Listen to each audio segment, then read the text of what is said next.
In 1949, I was in high school in Cedar Hill, and I said, well, I think I'll join the Army.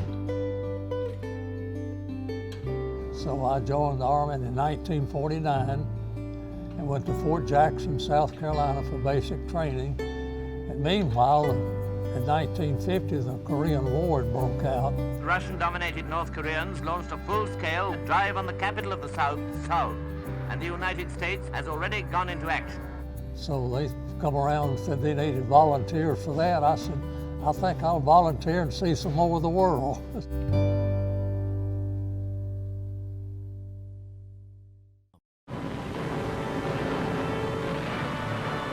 Suddenly, a new surprise UN offensive was launched in the north at Incheon. At dawn, the first waves of troops came ashore. We went to Incheon, South Korea, September of 1950. We was doing the fighting, you know, we moved up, going through the terrain pretty fast. The Army 7th Infantry was blazing a trail, advancing north like a steam train. December the 13th, I was up all the way to the Yellow River. The Chinese were coming in, entering the war. And the 13th of December, we got attacked. My squad leader and one more guy was with me. We got up in there and got cut off. So we made our way back and hid from them for 4 days. It is bitter cold in the valleys as they advance doggedly across the snow patches. It was 30 below zero, and you go 4 days without anything to eat, or maybe a handful of snow, you know. So we come to this little hut down there, and we saw some smoke coming out of the chimney. And so we went in and we laid down on the floor, and I took my boots off. My feet was froze. And a few minutes, we saw a bunch of guard people coming in with rifles and everything. The woman had lived there.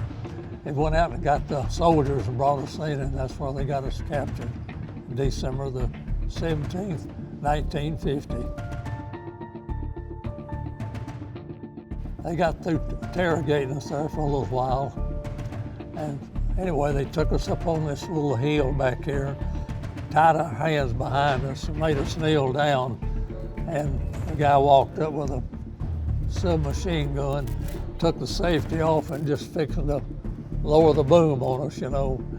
And anyway, another guy come hollering, blah, blah, blah, blah, blah, blah, blah. I don't know what he was saying. Anyway, he put the safety on, and we kind of think that they wanted to know some more information. So that was the closest I've ever come, you know, getting annihilated right then. They took us back up, and we come to this civilian prison and threw us in the cell block, and then they brought some more in. In this little room, it was so many in there that when you lay down at night, you had to lay down. Another guy would lay in the middle and another guy on top, which was great because the body heat, you know, and it was, like I say, 30 below zero, and we was locked up in that cell block, and that's where we stayed for 13 months. Well, they were losing so many people dying, malnutrition, lice was killing them.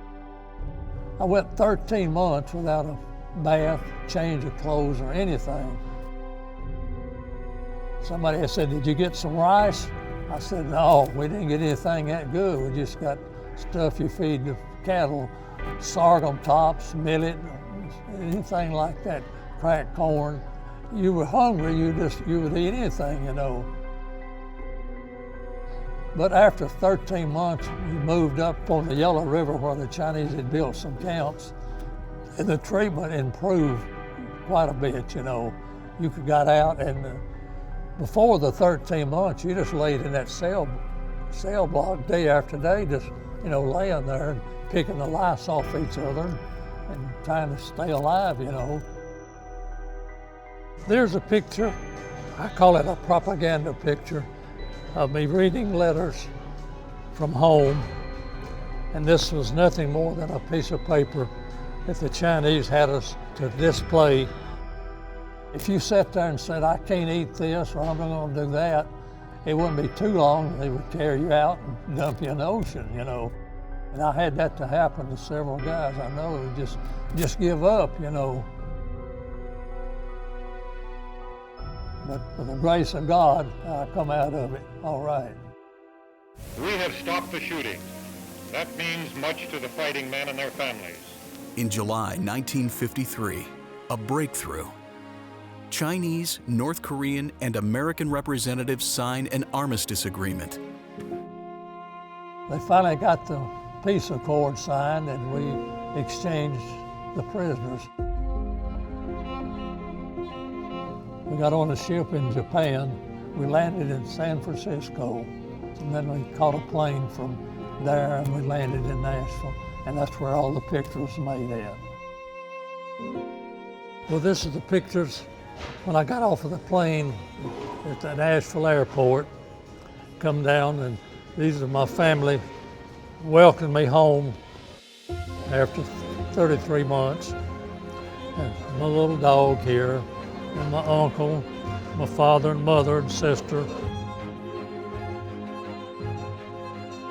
It was just so great to see all the people there that you knew. Of course, tons of other people over there that I didn't know. They just wanted to welcome me home, you know. Seeing my picture on the wall here, it means a lot to me. That people still come by and look at the picture and want to shake your hand or hug you or whatever. It means a lot.